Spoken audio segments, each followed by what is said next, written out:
So Des King is participating virtually because he suddenly lost his best friend, and he's going to have to eulogize his best friend on Tuesday in France, and it's going to be hard for him to get there if he were to come here first. So I plan to do this anyway, but when Des noted that he couldn't attend, and further, Chloe Thurston, who was supposed to be on the panel, is not able to be on the panel. She's probably participating virtually, love to you and the family, because she got COVID. Now, even as we study political science for a living, we often don't live those politics. And I'm not talking necessarily about left-right stuff. I'm talking about even just the empirical stuff. So most of us know empirically that when crises happen, there are a couple of different ways to deal with those crises. And one of those ways is to not deal with it, not even ritualistically. And we know what the empirical consequences of that choice is. So there are a number of leaders in the room. A number of you are going to be leading panels. A number of you are the heads of sessions. I would strongly urge all of you to do what I'm about to do. I suggest we take a moment of silence for the last 3 years. A number of us have lost. A number of us have suffered. Those of us in this room have suffered. Those of us attending this virtually have suffered. And I'd like to take a moment of silence to acknowledge that.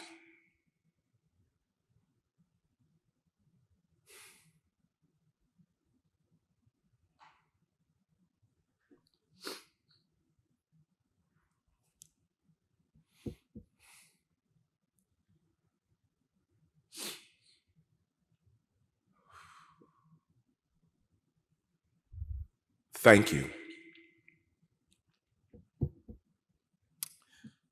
My name is Lester Spence. I'm a professor of political science at Johns Hopkins University.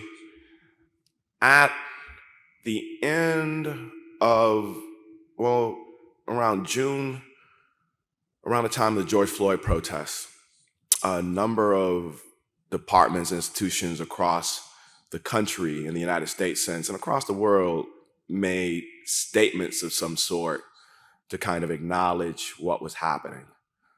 A number of us at Johns Hopkins University took a different route. Johns Hopkins University is one of the first 2 or 3 political science departments created. And if you look at the archive of Hopkins and its history as it relates to the discipline, you'd see that Hopkins was essential in creating discipline in a number of different ways. You'd also see that the discipline itself has this deeply, deeply, deeply racist archive. So what we thought we would do, given our historical role, is begin a conversation at Hopkins and then extend that through the discipline to have a broader conversation about racism and its function in political science. Now, there's already been a number of work in this modern period to kind of deal with this. Roger Smith actually wrote a really dope paper about it. I'm sorry, dope, every time I use it means really good. Jessica Blatt wrote a wonderful book in American politics. Charles Mills, who we lost during COVID, wrote a wonderful book kind of detailing this in political theory. Bob Vitalis in international relations, and Michael Hanchard in comparative politics. And I think Terri Givens on the panel has also done work. So that larger conversation actually connects to modern literature and a past literature. And what I thought that it would be important for us to do as part of a larger project is basically have that conversation here to talk about racism in political science. Again, not necessarily as a diversity, equity, and inclusion project. Not to say that's not important, but to talk about it more as an epistemological dynamic. To long story short, and then I'll shut up and, well, no, I'll introduce the panelists and then shut up. I think that that if we think about this moment, there's a whole bunch of things that empirically we got wrong. So to the extent that we think of political science as a predictive discipline, there are a whole bunch of stuff that we just didn't predict because we kind of absent the study of racism. And then normatively, to the extent that political science is about generating a better world, by ignoring that dynamic, it renders us normatively unable to come up with better solutions. So with that said, I'm going to introduce my panelists. First of all, coming to us from Great Britain is Desmond King at the University of Oxford. He's going to be the hardest one to kind of get in because I'm basically going to be navigating Zoom as we're having this conversation. And then we have Jessica Blatt from Marymount Manhattan College, Terri Gibbons from McGill University, Joe Lowndes from University of Oregon, Jeanne Morefield from the University of Oxford. Is it Jeanne? Jeanne. And then we have Deb Thompson from McGill University. There is one other name who's not present, Robbie Shilliam. That's because he's in Brazil. Montreal is hell of a, but I think if I had the choice to attend Montreal or hang out in Brazil, I think I'd probably choose Brazil. The only challenge in Robbie's case is that while we have every subfield more or less represented, we don't quite, international relations, and Robbie's done a lot of work in this field, isn't quite represented. So on that note, what I would like to do is just start off with a question. If you think about racism how has the absence or presence of a certain type of racism affected what you study? That's a bad question, but we'll start off with that.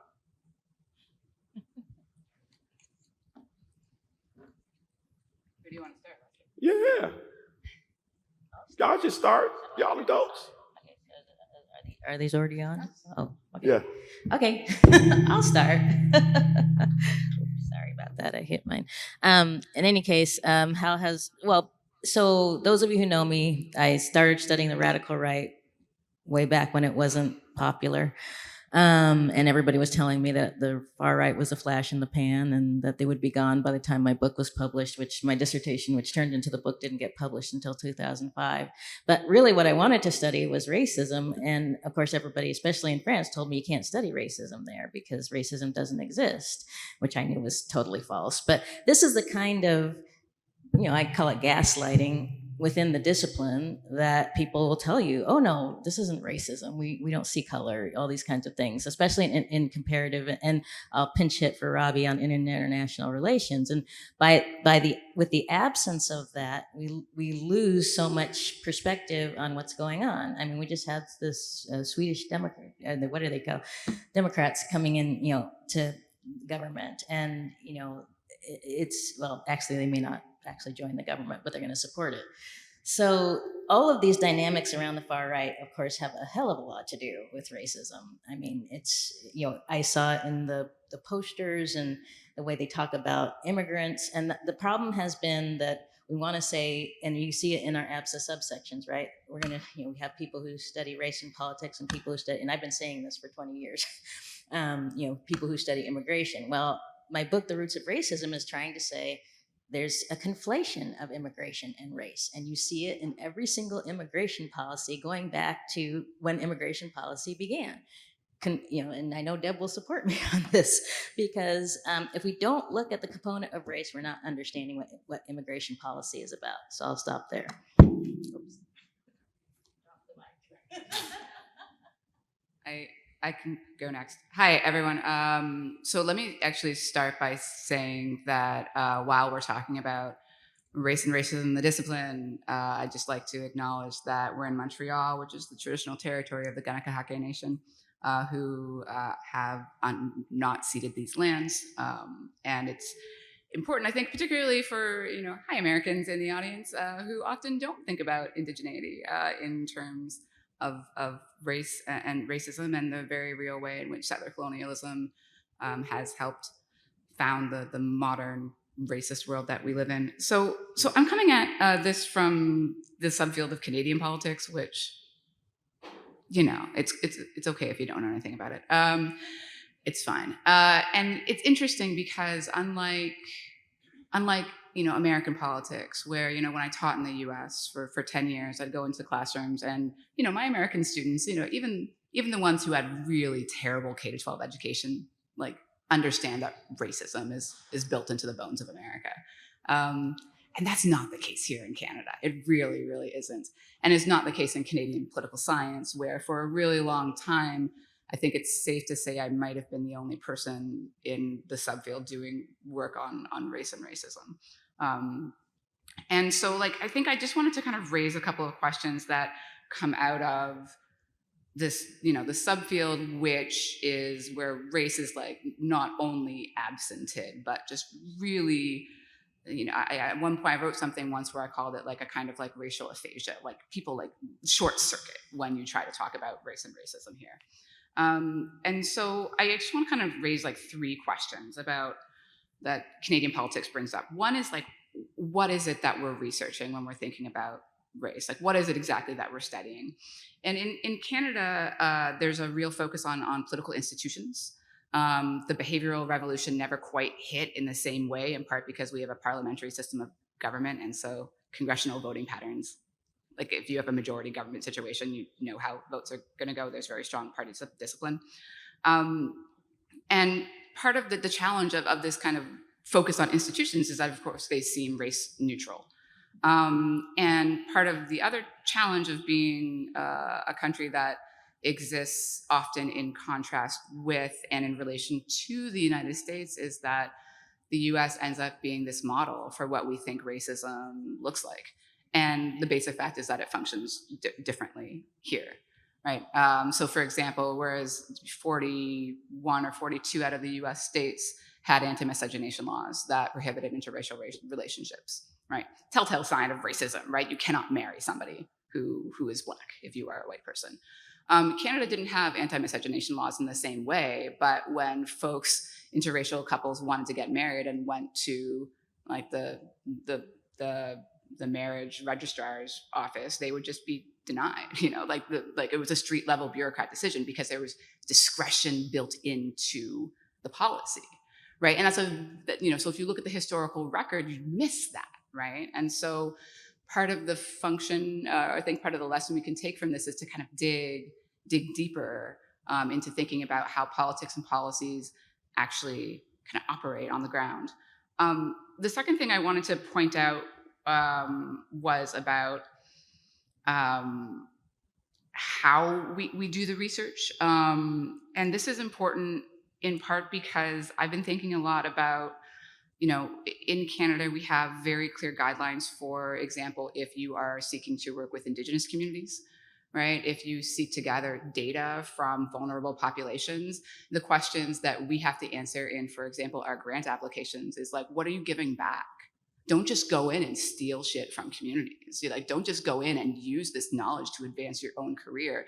How is this knowledge going to benefit the people who are giving you their time and their expertise? And are you doing the research in a way that's respectful?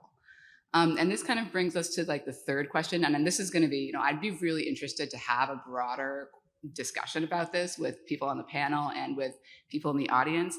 But I think we need to ask some questions about who's doing the research and who should appropriately be doing what kinds of research. Again, here in Canada, there's an acknowledgement, at least, that people who are not connected with the communities they purport to study should be very, very careful in studying those communities. And I think that's a conversation that we maybe don't have for reasons that it makes us feel icky.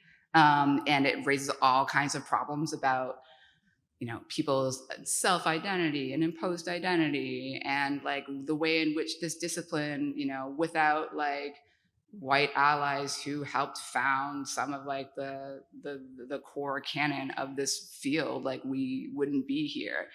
But I still think we need to have conversations about who is speaking for whom, under what circumstances, and like when and where and how and if that's appropriate. That's all I have to say.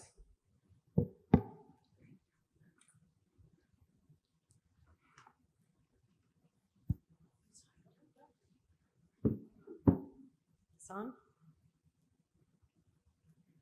They're all on.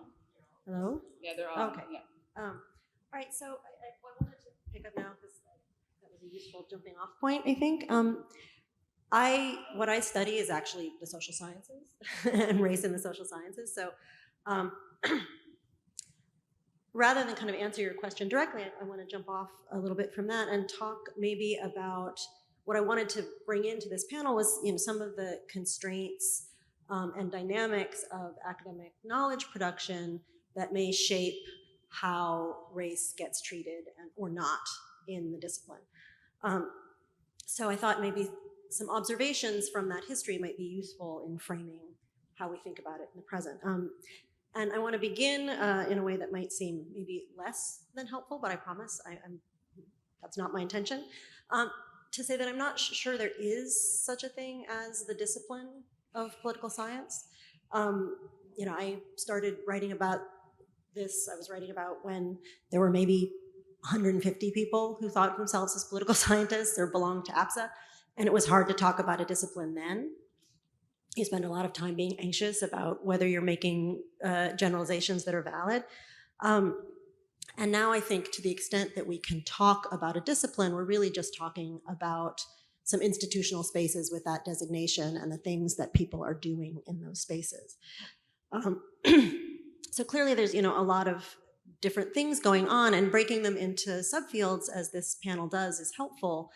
But I think it doesn't even that doesn't quite get us to any kind of coherent intellectual projects that we can get our minds around, or at least that I can.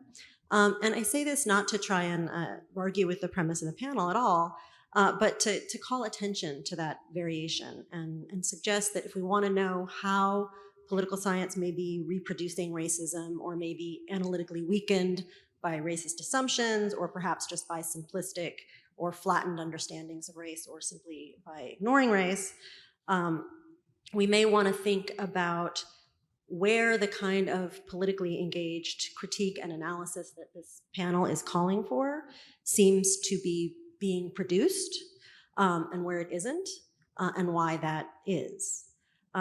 And I don't really have time to get into it, but I wanted to make one observation. So during my research and reading others, one of the things that I note is that how race and racism has been mobilized has really changed over time, has had to do with these kinds of distinct, broad political visions or projects that groups of political scientists are animated by or seeking to advance. And I can talk about that later if people are interested. But my point is that those things change quite a bit as the discipline develops. But one thing that doesn't change, one thing that I kept seeing over and over and over, is that political scientists, like our colleagues throughout much of the academy, are always, in a sense, having to justify our existence to our patrons, whether those are university administrators, funders, government agencies, et cetera. So there's always a lot of talk about science and objectivity and pure knowledge. But at the same time, there's also always this desire for to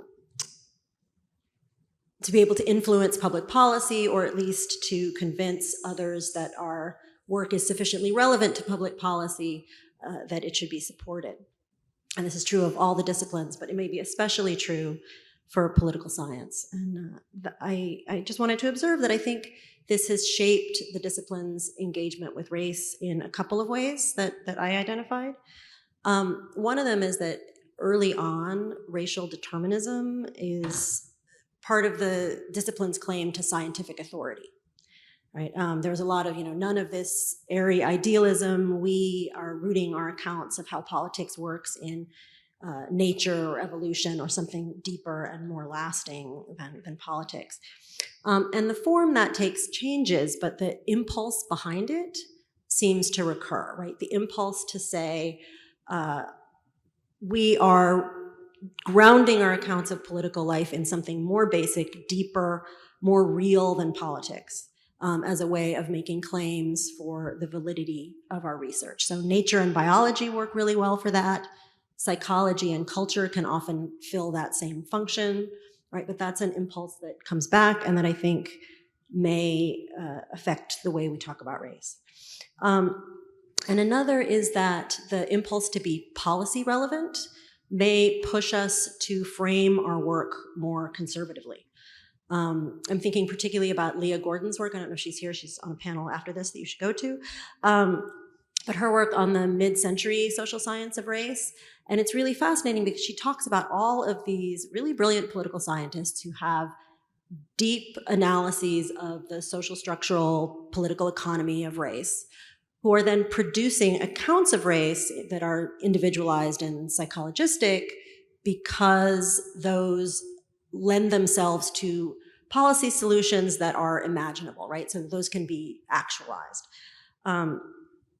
And so, I mean, I guess what I'm saying is that these kinds of questions about the precarity of our institutions, the things our institutions need to do to survive, are really important for this conversation, right? To try to think about why it is that a lot of people who may know better, right, aren't being able to produce what we want to produce, or that when that stuff does get produced, it remains in certain kind of niche spaces and doesn't travel throughout the rest of the discipline. I don't care. Sure. I guess they're all on. Okay. Yeah, just picking up from where Jessica left off, I think there is something about the engagement with race in political science has often had to be around things that are more easily counted or quantifiable.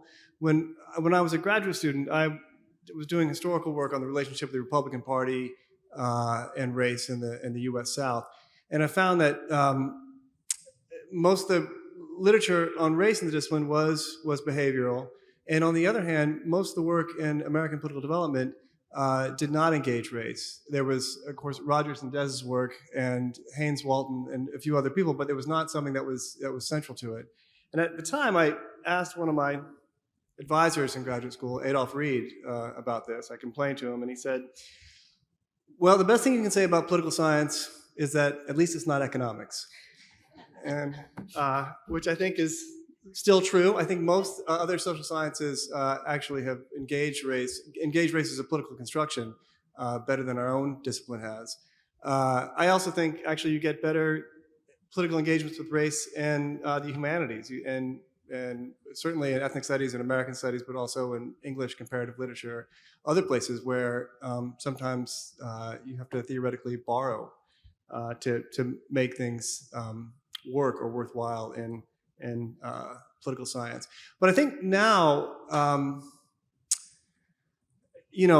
there's been a lot of amazing, I think in 25 years since I've been a political scientist, or 30 years, however long, a zillion years, there's been so much more work, so much better work, so much a broader range of work on race and racism that has enhanced and given us better tools for understanding how this stuff shapes political dynamics. But I think in the last 5 or 6 years, at least in US politics, in the real world, in what we might call the authoritarian turn, let's say, has really shown some of the weaknesses in conventional political science and being able to account for Trump's 2016 victory, account for the far-right social movements that emerged in its wake, as Terri was talking about. And so I think, I was on the plane coming here, I was thinking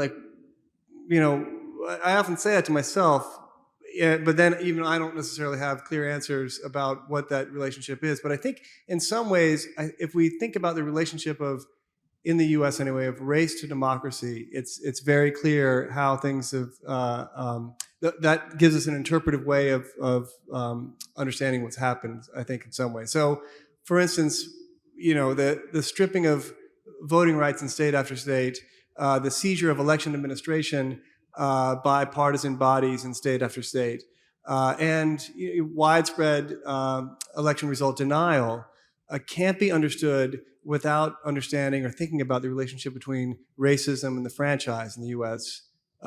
Since Reconstruction. And it's partly about, it's an institutional question, it's a discursive question, it's an identity question, but without understanding it through race, we don't really get a purchase on it. I think the question of kind of authoritarian bans in schools across the country, Florida and elsewhere, to force things to not be taught, to say what can be taught, what can't be taught, what can be said, what can't be said, what can be read in school and what can't be read. Those are, as we know, the way of the line of attack is, against broadly against critical race theory, and you'll have some pundits who will say, that's for people to take that up and fight on behalf of critical race theory that's epiphenomenal. It's getting away from the real bread and butter issues that people really care about. But actually, it's really the attack on critical race theory and the attack on schools is an attack on public goods more broadly, and that's the way in. And so these things can't be separated, which is yet another way that race and democracy are deeply tied. You need tools to do that with. And I think the third one is January 6th. I don't see January 6th as a white supremacist event itself, but race is fundamentally part of how people imagine what they're doing. If we think of the history of vigilantism and the relationship of vigilantes to police, so through groups like the Oath Keepers or the Three Percenters or the Proud Boys, all three of which are not necessarily white supremacist organizations, and all three of which have people of color in their leadership. Nevertheless, there are deeper logics of how militias operate to support certain kinds of authoritarian power and to decide who gets to benefit from democracy. So I think these are things that there was a lot more to be done to understand this moment, and I think political science should grapple maybe with those weaknesses if we want to be able to address really grave phenomena in the world. So I'll stop there. Thanks. Yes. Okay. So this is a hard thing to do in some ways because other people have done it much better than I have, and Charles Mills, whose loss is just indescribable, is chief among them. But just sort of briefly, the way that I think about this is as a political theorist, so it's a little bit different, but as someone who studies the unseeing, aggressive unseeing of slavery, imperialism, settler colonial genocide, basically, and what that aggressive unseeing, that agnosia, I love this word, right, about what that does to the terms through which we theorize, how that affects how we, the very categories through which we theorize. And for me, the moment that really crystallized this for me was in the summer of 2020, when Michael Walzer wrote an article for Dissent, in which he essentially chastised Black Lives Matter protesters for getting protest wrong, right? And that for me, and because they weren't using the correct categories, and that for me was just sort of all of it. And I think this is what Charles Mills calls white ignorance, but it is also an aggressive form of what I think of as a kind of liberal delusion. It's this obdurate insistence that somehow beneath it all, beneath the settler colonial genocide and Jim Crow and mass incarceration and imperialism, and that somehow there is a society like ours, and that's Rawls's terms, which is broadly liberal, broadly democratic, and wherein the basis of a fair and just polity can be found and a theorizing can be found. And this society like ours is both normative and norm producing, except for the fact that this non-ideal society, right, that's non-ideal theory is actually a delusion. And one theorizes from a delusional yet somehow non-ideal society like ours, racism can never be seen as generative or structuring because it is always a departure from the norm. right? It has to be dealt with through processes of reflection. Racism in this delusional sense is an exception to our exceptionalism. Mills's white ignorance, he says it is aggressive, right? It doesn't just not see, it creates and engenders and channels and destroys. And it's here in political theory, we've rubbed around in this delusion for a long time, and it allows us to proceed as if, for instance, Hannah Arendt's theory of violence isn't structured from the outset explicitly by a fear of armed Black protest. As if Isaiah Berlin's biggest problem with positive liberty wasn't explicitly terror about anti-colonial nationalism. As if the political theory canon was somehow transcendent and 2,000 years old and not a post-war confection that only just incidentally excludes Black and brown intellectuals, as if the civil rights movement was never connected to third world anti-colonialism, and Aaron Pineda's work on this is really spectacular. As if the democratic sacrifice of Black people in America was an inexhaustible resource, and Juliet Hooker's here is really essential. That is what I think of as a kind of white ignorance on steroids. It's sort of willful delusion. And I think that until that aggressive delusion is thoroughly debunked, until that self-satisfied we voice in theory, which we all know, does some serious looking in the mirror and sees something other than what it wants to see, then we're kind of stuck here. So in sum, I think that there is no, what we call in theory often the political. I think there's only politics and a very real history of canon formation and genocide and slavery that impacted that formation.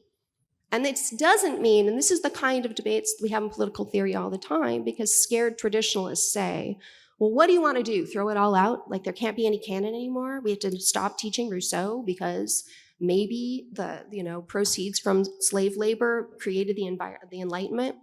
I don't think so, because I think moving beyond delusion means that we get to a place where we can't actually do theory when we're deluded. And that would be a place where we could hold complexities without reconciling them and talk about ongoing frictions for politics and for theorizing politics. And the other great late thinker who always influences me is Edward Said. And he said, in the context of thinking about racial violence and imperialism, he said, the problem is to keep in mind two ideas that are in many ways antithetical. The fact of imperial divide on the one hand, and the notion of shared experience on the other, without diminishing the force of either. So holding without reconciling two ideas is really difficult, but I think it is infinitely preferable to delusion. And I think if we're actually going to be able to get to a point where when Michael Walzer says something like that, we all say, we have to shake our heads collectively and say no, I think that's what we have to do.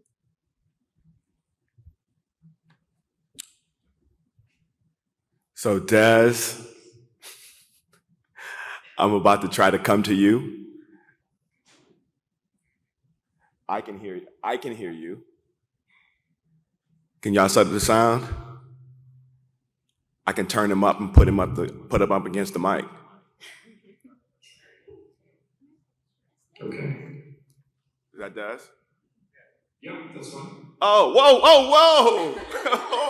Oh, wow. 2022. Right, so you can see me. Okay, good. Thanks very much to Lester for accommodating me virtually onto this panel. Very sorry not to be there, but I had to make a decision at the airport yesterday.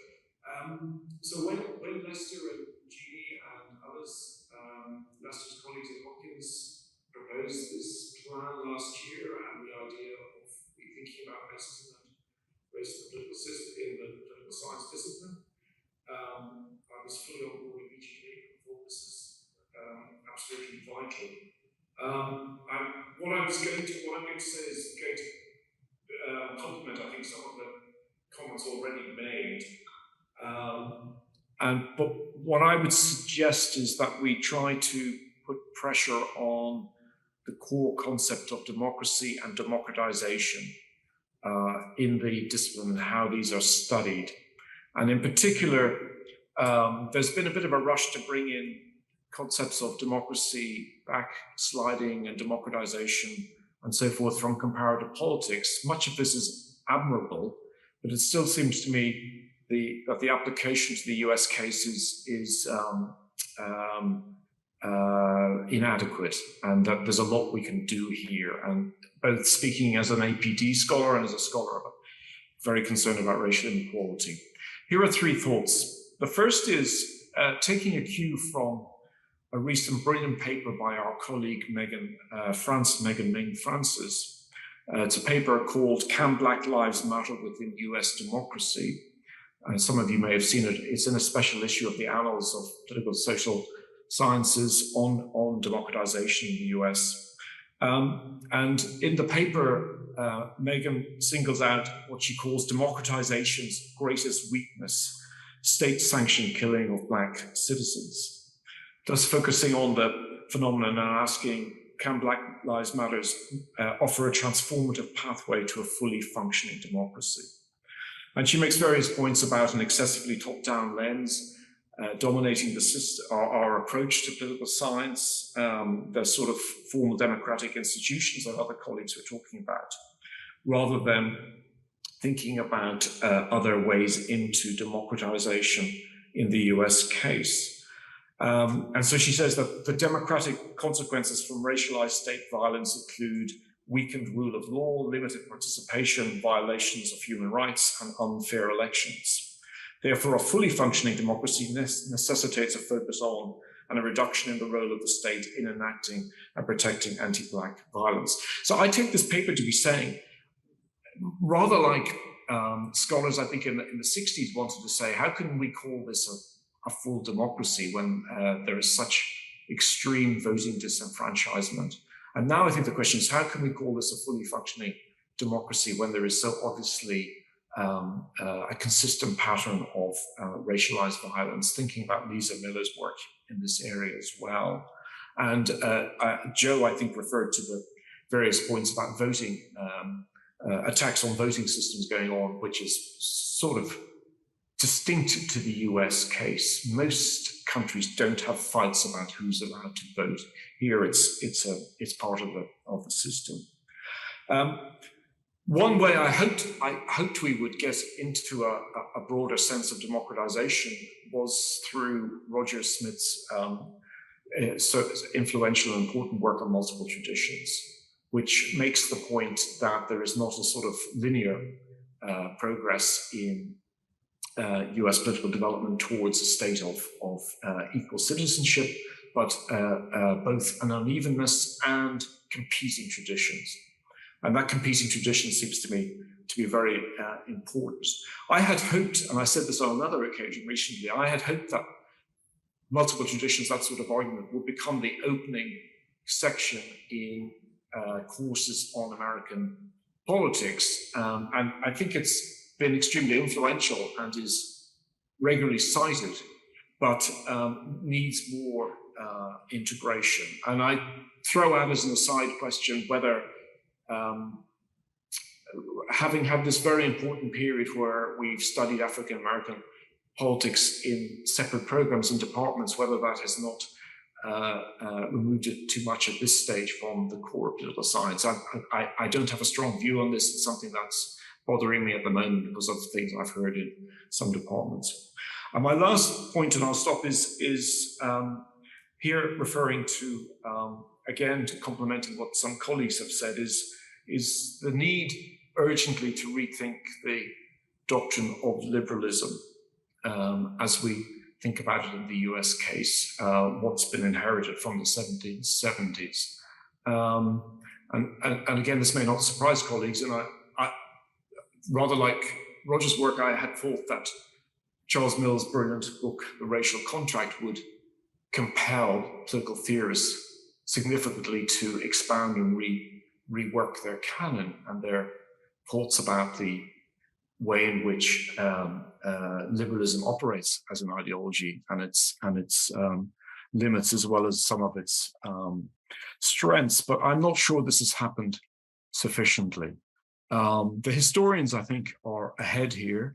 The two important books, for instance, the Framers' Coup by Clawman and A Slaveholders' Union by Van Cleve, both really present very compelling evidence about the deep involvement in amongst the founding fathers when they were drafting the Constitution of enslavement owners' interests, which I think probably can't be debated in the same way that it was even 2 decades ago. And these sorts of intellectual developments, I think, are very significant and should get us to think again about what we mean with the concept of democratization as applied to the US case and to the terms of the concept of democracy itself. Thank you very much. Can y'all turn my mic back on? Thanks, Des. So,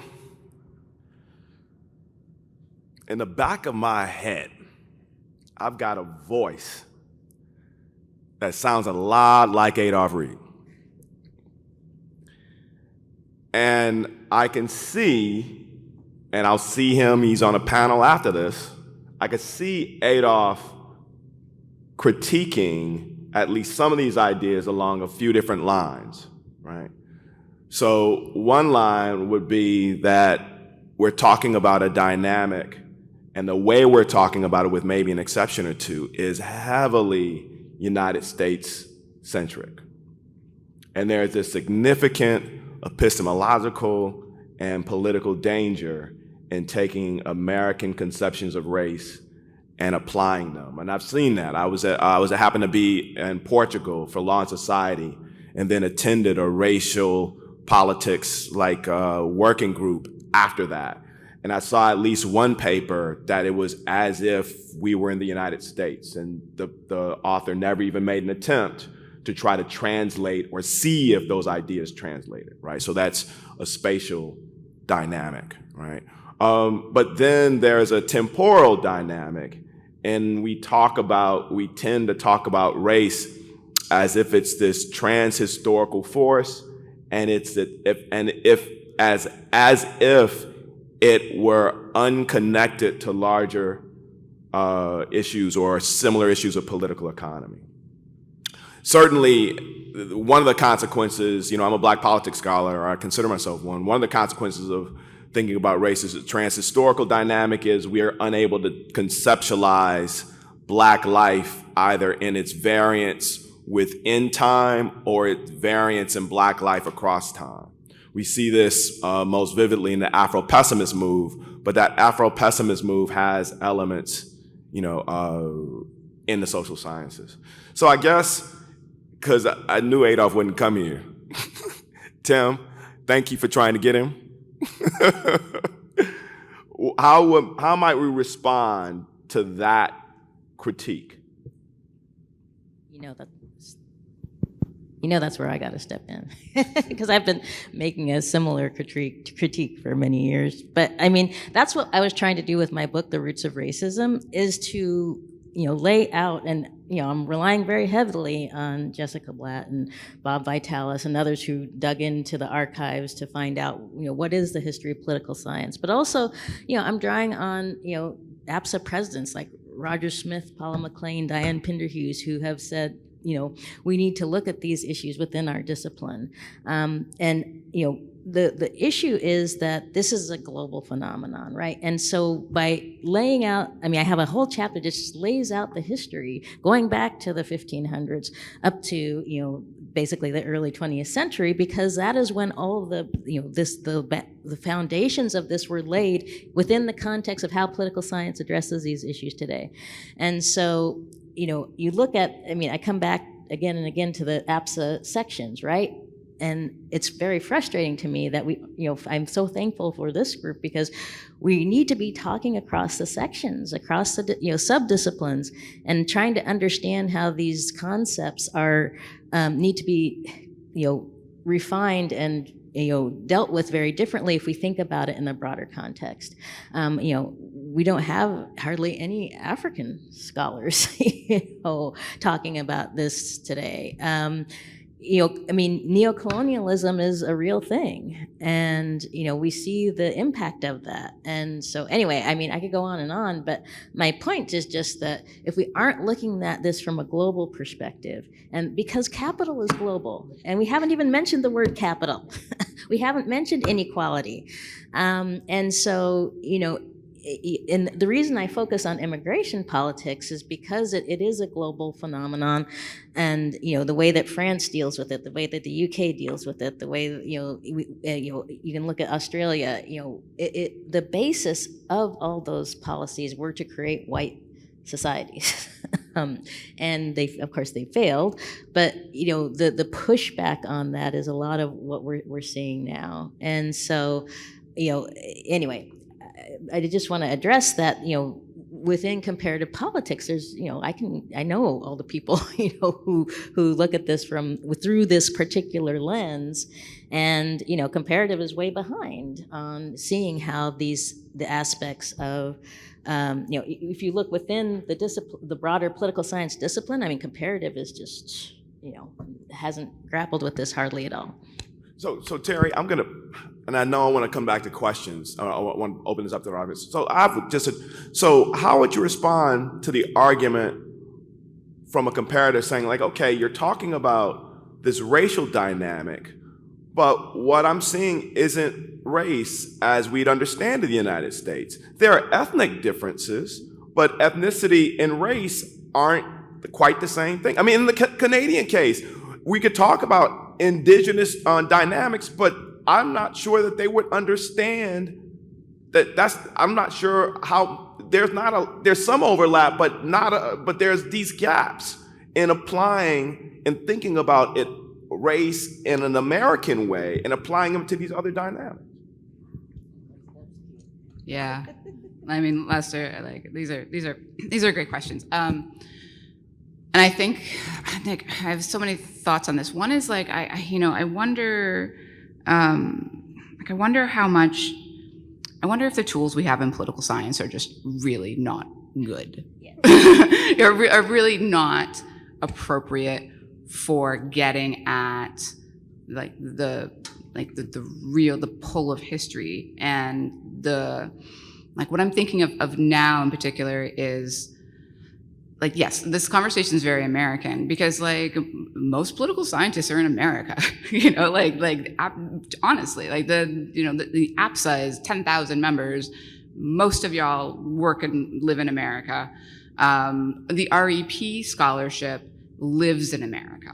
Like that is true. And so it's unsurprising in so many ways that, like, American formulations shape the questions we ask and therefore the answers we get. Like that's kind of unsurprising. And yet it misses a lot. Exactly. Like, as you say, it misses so much. And one of the things, one of the things that it misses, building off of one of the things Joe had mentioned around that the humanities are doing this better than political science. And one of the central concepts around race scholarships in the humanities is diaspora, right? And not diaspora just as like the dispersal of peoples, but diaspora as in the way like Brent Edwards Hayes is talking about it, right? Like the frictions and translations and the things that are untranslatable. And perhaps it is in our search for cases that are comparable, most similar systems designed or generalizable theory. Like we miss some of like the frictions and the irritants and the nuances that animate race politics like elsewhere. And I guess like the last thing that I wanted to say about this, I think the question of like race versus ethnicity versus indigeneity is a real one. And I think that it speaks to, again, this issue of like, what if it's us? Like what if the tools we have are just bad? Like the concepts that we're using are perhaps not meant to apply in all circumstances. And so it's up to us as political scientists to like do the work and do it better, and do it in a way that speaks to and confirms people's like lived experiences on the ground. What are we doing? Like, why are we here? What are we doing? Like, for what reason are you interested in studying race politics if it is not to end white supremacy? Like, if that is not what you are doing in doing this research, then go study something else, right? These normative commitments need to be part of like our engagement with power, which is at the center, I think, of all race politics. Like democracy, yes, but power, I think, more fundamentally. Can I follow up on that? Because let Jeanne jump in. But does yours follow? Use the mic.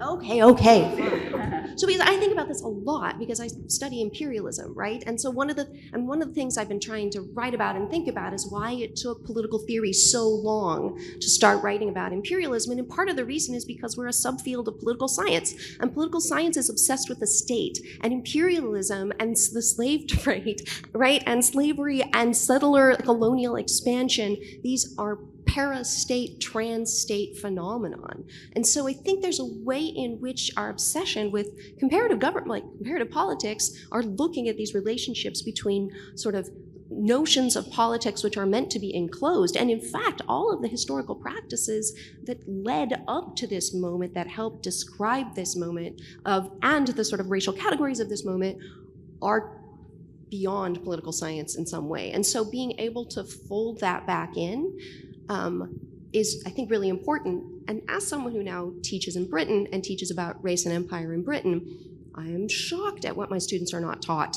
in history classes. In fact, when I went there and I started teaching my race, empire, and modern political theory, I thought I'd be teaching a bunch of people who learned about empire in their A-levels. And they didn't. They learned nothing. So I said to them, what do you study in history?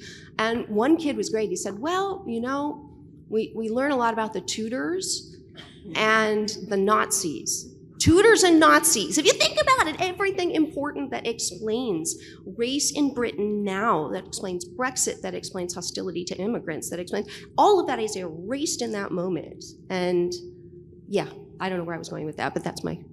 I'll just add to that. I mean, I think part of the problem is we don't see the history has to be there, right? Because you see how, especially Europe and the U.S. are so, and Latin America, are so intertwined in those issues about race, right? And we can't separate that away from the slave trade and colonialism and all of that. That's why, part of the problem is we want to simplify things. We're constantly trying to simplify. It's not simple. And that's why I'm trying to show how history has created a situation where we are very deeply entwined. There are Black people in Latin America because of the slave trade. All of these things are very deeply intertwined because of what happened across the Atlantic. And to this very day, I mean, I remember around 2014 or 13, something like that. I was up in arms because people weren't in political science. We're not looking at the links between the far right extremists in Europe and the far right extremists in the U.S. and the fact that they were getting funding and how Russia was playing a role in this and so on, and so there's transatlantic and not just transatlantic, Duterte and the Philippines, they're all learning from each other, and we aren't looking at that closely enough and saying where we're living in the sea of white supremacy and we don't know it because we're swimming in it. And so we tend to overlook these interlinkages and connections and things because we want to study politics in the Philippines and we don't want it to be complicated. And so this is the bigger problem of the way our discipline functions, in the sense that we just want to collect our data and do our experiments and not look at the broader complexities that are impacting the outcomes that we're seeing. And that's how you connect it back to indigeneity and so on, is you look at what are the outcomes. Why is certain African countries, their outcomes the way they are? And it all drives back to, this long history of colonialism and imperialism and so on. So to mention the other part of the Adolf in your head about history, I think I think he's absolutely right, as are Karen and Barbara Fields, and Barbara Fields' earlier work, or their book Racecraft, that we use words like whiteness or white supremacy or blackness to do all this work as if these are undifferentiated themes across time. As you mentioned, Afro-pessimism also does that. I think that we want to be careful not to be trans-historical, but we do want to be historical, I think. So, I think Adolph's book on the South is an extraordinarily careful and specific portrayal of that era across different towns and cities in the South, which the political economies of which look different from each other, the forms of local government and institutions look different from each other, the practices of segregation and apartheid would look different in different contexts at different moments. And all that, I think, and he writes that in part to push back against the idea of like the new Jim Crow or whatever else. At the same time, there are institutional, discursive, economic legacies that come from these that are tied back to these moments, and we have to hold on to those too, and not just say that there's moments of historical particularity that then are replaced by something else. So, for instance, my work in the last few years has been partly on the relationship of the right and the far right to communities of color. And, part of it is you see now people like Tim Scott in South Carolina or Mayra Flores in Texas drawing on notions of cultural particularity, racial difference, to make arguments on behalf of an authoritarian state or neoliberalism. And we can't understand that, or say, or the Proud Boys, Enrique Tarrio, describes himself as Afro-Cuban. If you freeze notions of white supremacy and the relationship between, say, left and right, we can't understand how these things happen. But if you see, race is partly, in the U.S. case, I'm sorry, I'm an American, so that's why. As kind of in the drinking water, then you also see that that race is open to different kinds of articulations, different kinds of uses, different kinds of mobilizations at different moments. But it's still grounded in historical legacies and interpretive frameworks.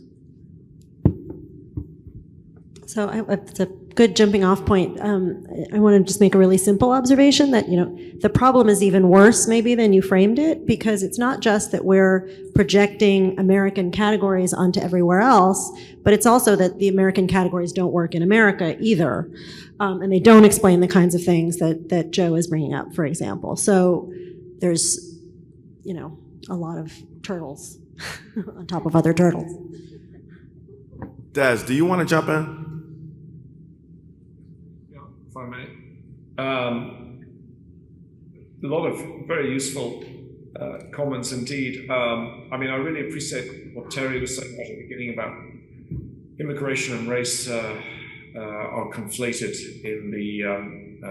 in other countries because we're trying to build white societies. It seems to be quite hard to persuade a lot of immigration scholars of this, however, who still want to treat it as a domestically defined internal sort of process, and to see it as a policy rather than as one that has got these deeper historical and sociological contexts.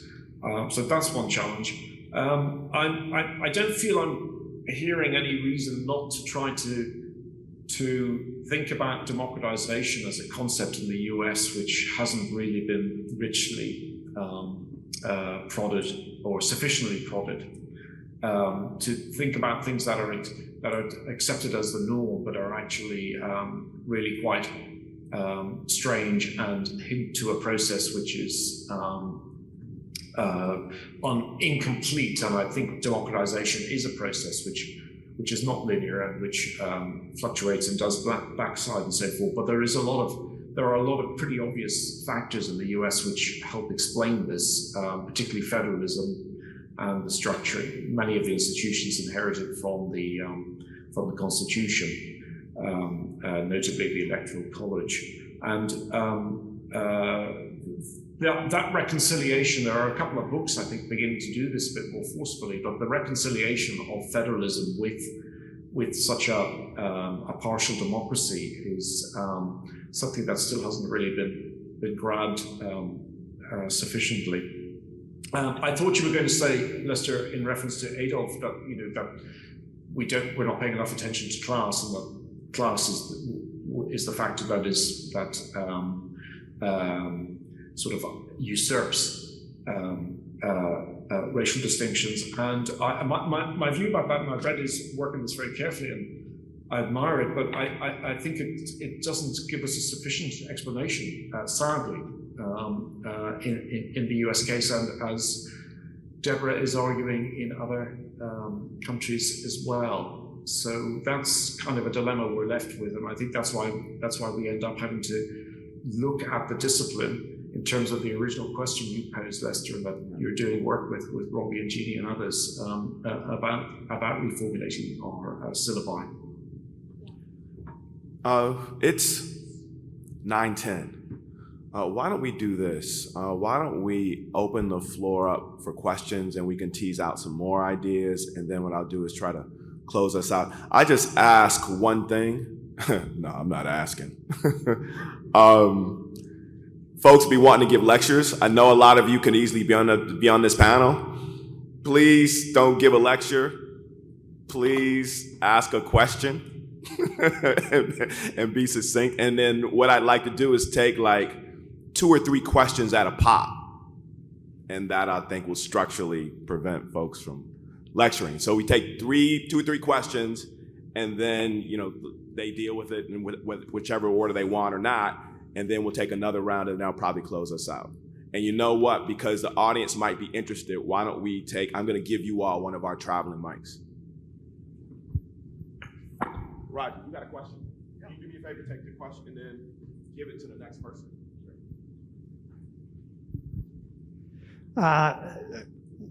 Thanks to all the panelists. I admired and have benefited from all your work. But I want to push the Adolf question in a behavioral language that he would resist. But I'd be interested in your answers, which is that Adolf tends to think of racial inequalities, racism, the category of race itself, more as a dependent variable, something that is a result of economically rooted political struggles. And behavioralist colleagues tend to treat race as an independent variable that somehow explains and drives events. It seems to me that a lot of the more humanistic scholars also treat race as an independent variable, sometimes in transhistorical fashion, sometimes not, but still as something that drives events. And question is, do you think of it as an independent variable? And if so, what kind? Is it an idea? Is it an emotion? Is it an investment in a certain sort of social system? Or would you resist thinking about race as an independent variable?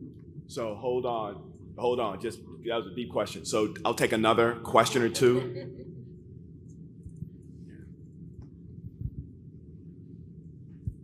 Hi, thanks so much. I was just wondering if how you all thought the fact that the political scientists who have the most research resources are teaching almost consistently at predominantly white institutions. I teach at a minority serving institution, a Hispanic serving institution, and I feel like every day my students are kind of making me think in different ways. And I'm just wondering, but I teach a 4-4 and often with overloads and a ton of service, so I'm slow, right? So I'm just thinking about how you want to think about our institutions as framing our outcomes. And that's one more question, a sister to the right of Robbie. Excuse me. And then we got another round after. Hi, what I would be interested in hearing about is more of the how-to piece on how we develop better tools in political science. Is this that we need better training in terms of what it's like to engage with certain communities? Is this about pushing us to be more interdisciplinary and really amplifying and highlighting that work? Or do we need to do something more internal and something that's just relegated to us as political scientists thinking about these things? All right, let's take those 3. just hold that mic and turn it off or something if you can. All right, let's go. To answer those two questions. So, Rogers, I think the problem is that we need to do more work around what is race and racism, and in the 21st century from a historical perspective. And actually, one of the things I'm hoping to do is, like, if I ever get around to talking to folks about it, is to say, what is racism in Canada? What is racism in France? I see an edited volume that says we're going to take on this question of what does race and racism look like? Because I know from my perspective of having studied this across Europe is that it's very, as we're saying, it's very deeply intertwined with immigration, but it's also if you don't look at it from the historical perspective, you can't understand why are Algerians more despised than sub-Saharan Africans in France. So what racism means there is a very different thing, and the people who are most impacted by it is a very different thing in terms of how, economic outcomes, when they apply for jobs, all these different things. And so I can sit here and tell you, what that looks like in France or Germany or the UK to a certain extent, but, it's going to look very different in Canada. It's going to look very different, in various countries. And if we want to try to develop an agenda around this, we need to go back and say, what is race and racism in a particular place, and how does it connect with the economics and capitalism and liberalism and neocolonialism? I mean, there are countries that don't, neoliberalism hasn't really, gained ground, but others where it has. Anyway, so, and then to come back to the question about how to, yes, interdisciplinarity, but you know what? We can start with sub-disciplines talking to each other. Like I said, I've been, going back to my annual reviews piece back in 2007. I've been, for years and years and years, I've been saying we need to be talking, race and ethnic politics needs to be talking to the immigration section, and comparative politics needs to be talking to the other sections. We need to be, that's why I want to pull together, this is why this is so great, because it's like, finally, at last, we're talking to each other, and political theory has so much to offer. I'm only recently discovering Charles Mills' work because I'm a comparativist, when we don't connect with political theory very often. And so, I'll stop there because I'm talking too much.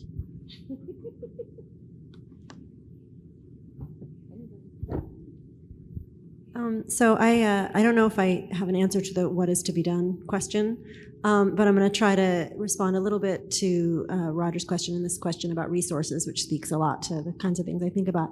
So, just again to speak from my own work, what I saw when I looked at the development of the discipline in some ways was the production of race as an independent variable, right? At the beginning, race is the core of social life, right? Racial evolution is political evolution, race is politics, full stop, right? And then over time, you see race being kind of abstracted out as an input into a political system. And I'm not saying we want to go back to that kind of early, deeply racist formulation, right? But one of the things that happens when race gets abstracted out as an independent variable is that it becomes very easy to flatten and to treat ahistorically, because you don't actually have to interrogate your independent variables. You're interrogating your dependent variable. So the way that I prefer to think about it, and I'm an Adolf student, so I think I'll say that I'll attribute some of this to his influence, is the concept that I used in my own work was co-production, right? That race and politics and ideas about race and also political science are in these processes of producing one another, right? And I think that helps us get at some of the complexity, again, of things like January 6th, right? How we can't say that that's caused by some set of racial dynamics, but it definitely is, those are implied, and they're also transformed, right? We're seeing the political meaning of race and white supremacy being transformed and being put to these different purposes. Right. And just on the resource question, I really appreciate what you're saying, because one of the things that I notice is that, if you're going to do this really complex kind of subtle work on how race works, you're probably going to do it as a tenured professor in a fairly elite institution, right? That's kind of the only place you get to do it, because anyway, for lots of reasons, for some of which you mentioned. And I don't have an answer. I think I just want to affirm that that is something that we really have to pay attention to, because again, most of us aren't. I also teach at a non-elite place. Most of us teach in public universities. There's like 2 professors in public universities for every 1 in a private institution, right? And we know what's going on with public universities all over the country, public education all over the country, things like the attack on CRT, right? So those issues are very, very, the epistemological issues and the institutional issues can't be separated, I don't think. So I'm going to hold off because I see one more question, and we're just going to take that one. I'm going to see if Des wants to jump in, and I actually do have a couple of responses as well as a general way to close out. Thank you. Thank you. Terrific panel. I'm teaching Introduction to Comparative Politics right now, and I'm preparing to teach the graduate seminar in comparative politics in January. I feel like I'm facing a crisis trying to teach, both prepare to teach and to teach, because in, for example, my Intro to Comparative Politics book, colonialism isn't in the book, right? It's not defined, it's not present. Racism is kind of mentioned on as a side note, but not even defined, right? We do need better tools, and we need them now. And so I'm turning to other disciplines to try and introduce, for example, conceptions of intersectionality, which we haven't talked about today. But Kimberly Crenshaw's work, of course, is foundational, and thinking about how gender and sexuality intersect. So one of the things I'm asking moving forward is, how do we teach the next generation of students? How do we teach our future political scientists? Thank you. Well, it's one reason I wrote The Roots of Racism. but I mean, yeah, there's a lot out there, and we all need to help each other to find it. But one thing I wanted to make sure I mentioned before I forgot was Ira Katznelson's Black Men, White Cities. And for me, that was like the book that really got me thinking more about that conflation of race, politics, and migration, because he talks about in the US and Britain. And so like in my annual reviews piece from 2007, I talk about the fact that, he was calling for this stuff, long ago. So I want to give a shout out to Ira, but I'll let other folks chime in. Could I say something, Lester? Yeah, Des. Excellent. Could I say something, Lester? No. Of course you can. What are you doing? Thank you. Thanks. So that's a really interesting question. I mean, I think in practical terms, comparativists have overemphasized institutions, and I go back to my opening comments about the way in which the backsliding literature and the how democracies fade arguments have come in. If you look at the sort of factors they're identifying, they're pretty institutional, and they don't pay enough attention to the sorts of questions we're addressing on this panel. And there's also, I think there are lots of literature, so if you email me, I'll try and suggest some of them. I'm sure other colleagues will as well, that you can use. So I don't think it's quite as bleak as you're finding it in that textbook, because there's, colonial and post-colonialism in Britain is a growth industry. Amongst academics, and Jeanne would agree, has joined quite a lively, a lot going on in these areas. So there is work there. The not enough on intersectionality, which is something that Rogers and I are trying to address in the current work we're doing, updating our arguments about policy alliances, racial policy alliances. But the fundamental problem, I think, is back to the categories that were raised right at the beginning. And in many countries, the language we're using doesn't really transfer very precisely. I think it transfers more than people wish to think, but the sociological language of concepts like ethnicity and race and in-group and out-group hostilities are used in very different ways, and that's a challenge that I think can be addressed, but it's one that's been picked up by scholars recently. A heartening thing is the expansion of comparative politics to not just be advanced democracy studying these issues, but to look at many other countries as well. So I think that the literature that is developing there is quite exciting in many ways. Lester, can I say one really brief thing? Yeah. Which is that I think we're at a moment of crisis in part because our students won't tolerate this anymore, right? They just won't. Our undergraduates and our graduates will not tolerate this anymore. And I feel like that it's in some places, in some moments, there is a real tension between a generation of older political scientists and what students are demanding and want. And I know there's a desire like not to be dictated to by our students, and I get that. At the same time, I think we need to be listening to our students in a much more open and porous way than we have been traditionally. I just want to say one quick thing, which is 10 years ago, I was at a panel like this, and Lester was where he was now, and we were lamenting something very similar. And Lester, what you said was like, we are us. Yeah. You know, like we're talking about being on the margins of political science. We're all political scientists. Let's let's infiltrate the discipline and steal some power back. You know, this can be what we make it to be, right? Like this is not impossible to change. So I'm gonna end with a story and use that to reflect on a couple of questions and in general thing. So in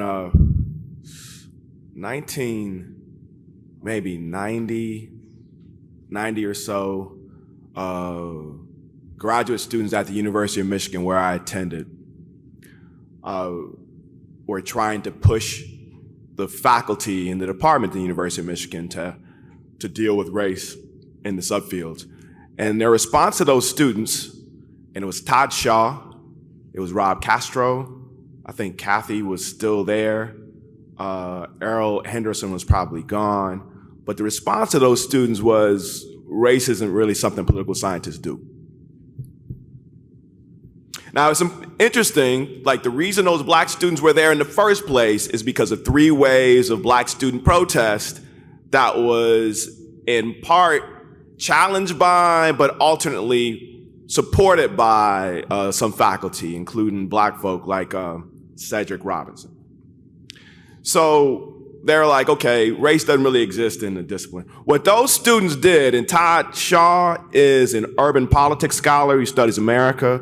Rob Castro, I don't think is in the discipline anymore, but he finished, but I don't think he's in the discipline anymore, but he studied Latino politics. What those students did was spearheaded an attempt where they created a syllabus for their faculty members. A thick-ass bibliography for their faculty members. I've asked Todd if he still has it. If y'all run into Todd, I'm not sure if he's here. I'm not sure if anybody had, but that was kind of what they did. Now, the thing is we know, I love Michigan. We know that Michigan has been kind of important in a certain type of understanding of racial politics that's kind of problematic in some ways. But it's important to think about that as a case. Those graduate students taught their faculty, right?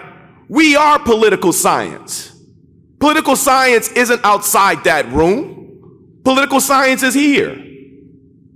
We got all the subfields on purpose. We know there's a subfield that takes race and ethnic politics seriously. Tony was here. Tony helped found that. But while that project is wonderful, it's about the discipline itself. Now, I'd actually push back on one thing that's kind of implied on the panel, that political science might be uniquely unable to tackle these issues.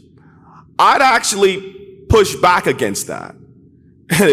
I never believed that I would be the one pushing back against that claim.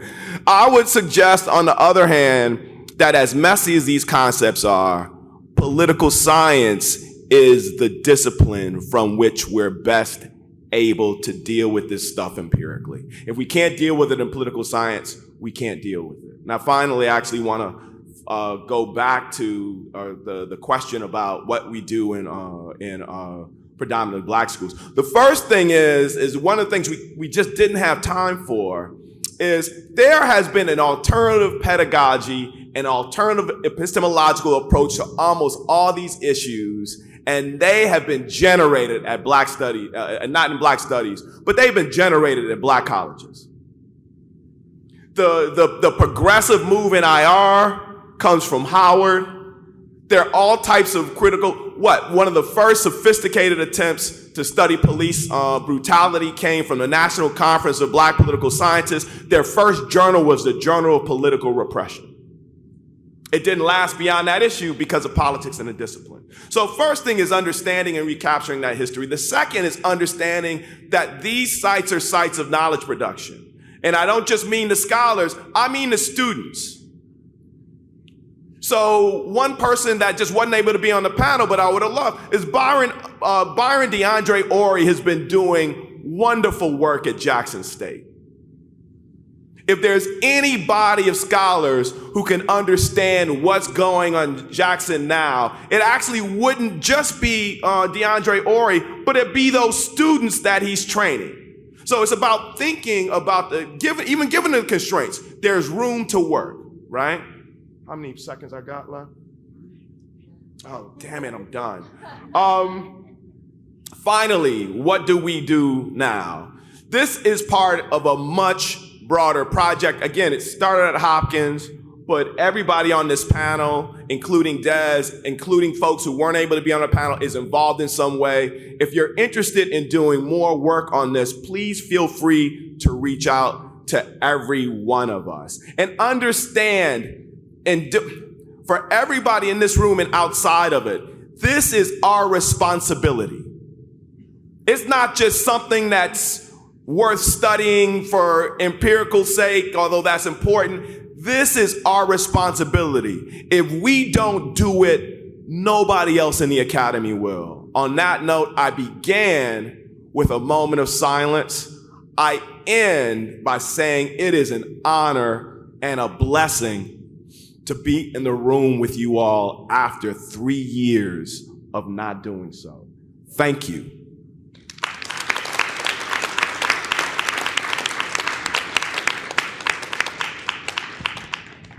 And thanks a lot, Des.